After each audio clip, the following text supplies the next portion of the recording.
আপনার মন খারাপে এ শহরের দেওয়াল এতটুকু ভিজবে না। শোক প্রকাশ করে বিজ্ঞপ্তি ছাপা হবে না কোনো গণমাধ্যমের শিরোনামে। সহানুভূতি দেখিয়ে কেউ এগিয়ে এসে মুছে দিতে চাইবে না আপনার অশ্রুসিক্ত চোখ। তবু কেন আপনি এমন?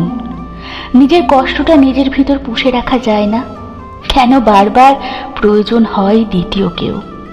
আপনার নীরবতায় কোলাহল থামবে না, এক মুহূর্তের জন্য থামবে না কথিত প্রিয়জনের ব্যস্ততার সমারোহ। চায়ের দোকানের বেজে চলা অবিরাম গান কিংবা হাইওয়ে হয়ে বয়ে চলা গাড়ির হর্ন, কিচ্ছু থামবে না। শব্দের মাত্রা কমবে না বিন্দু মাত্র।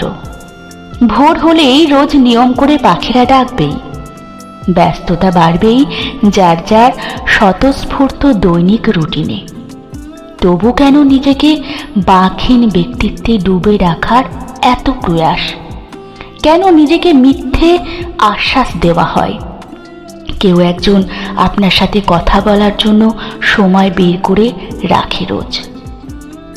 আপনার একাকিত্বে শহরে জ্যাম ঠেলে কোনো প্রিয়জন আসবে না, কেউ আসবে না।